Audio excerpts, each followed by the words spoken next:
అందరిలా మీరు ఉండాలనుకోవడం అమాయకత్వం. అందరూ మీలా ఉన్నారనుకోవడం మూర్ఖత్వం. జీవితం నడి సముద్రంలో ప్రయాణం వంటిది. మీరు చేసే పని వల్ల, మాట్లాడే మాట వల్ల ఎవరికీ హాని జరగకుండా ఉంటే చాలు.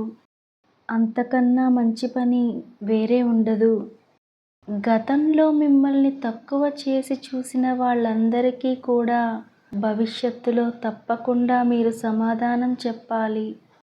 ఆ సమాధానం ఎలా ఉండాలంటే, మన ఎదుగుదలని వాళ్ళు అంచనా వేయలేనంతగా ఎదగాలి. చిన్న పనులను కూడా శ్రద్ధతో చేసినప్పుడే భారీ విజయాలు మీ సొంతం అవుతాయి. జీవితంలో కొన్నిసార్లు ఒంటరిగా నడవాల్సిన సమయం రావచ్చు. అది కష్టంగానే ఉంటుంది. కానీ ఆ ఒంటరితనమే డబ్బు విలువ, చదువు విలువ, మనుషుల విలువ, కష్టం విలువ, సమయం విలువ, జీవితం విలువ అన్నీ నేర్పిస్తుంది. మీ నుండి వచ్చే ప్రతి ఆలోచన మరో మనిషికి వెలుగు చూపించేదిగా ఉండాలి. కానీ చీకట్లోకి నెట్టేసేదిగా ఉండకూడదు. నిరాశలోనే ఆశ, తిరస్కారంలోనే పరిష్కారం, ఓటమిలోనే గుణపాఠం ఉన్నాయి. నిర్లక్ష్యంలోనే లక్ష్యం ఉంది. నిదానంలోనే సమాధానం ఉంది. నీ భవిష్యత్తు నీ చేతుల్లోనే ఉంది. దానిని ఎలా మలుచుకుంటావో నీ ఆలోచనలోనే ఉంది. మీ జీవితం మీ చుట్టూ ఉన్న సమాజానికి ఓ సందేశం వంటిది. అది వారికి స్ఫూర్తినిచ్చేదిగా ఉండాలి.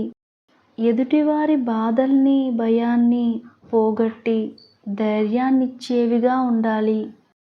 పర్వతం ఎత్తు చూసి జంకితే శాశ్వతంగా కిందనే ఉండిపోతాము. అదే సాహసించి ఒక్కో అడుగు ముందుకేస్తే శిఖరాగ్రం మీదకి చేరుతాము. జీవితంలో ఎన్ని ఓటములు ఎదురైనా భయపడకు. అవకాశాలు భగవంతుడు గెలవడానికి ఎన్నో నీ కోసం కల్పిస్తాడు. నియంత్రణ లేని మనసు గమ్యం తెలియక పతనం వైపు నడుస్తుంది. ఒక్కోసారి నీ నిజాయితీ, ధైర్యం, తెలివితేటలు ఇవేవి నిన్ను గెలిపించనప్పుడు ఓర్పు, సహనం మాత్రమే నిన్ను గెలిపించగలవు. సాధ్యం కాదు అనుకుంటే ఏ పని చేత కాదు. ప్రయత్నించి చూడు, పోయేదేముంది? గెలిస్తే సంతోషం వస్తుంది, ఓడితే అనుభవం వస్తుంది.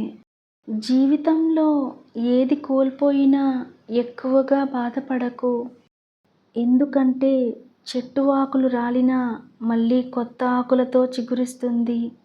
జీవితం కూడా అంతే. డబ్బు లేనివాడు కాదు పేదవాడు.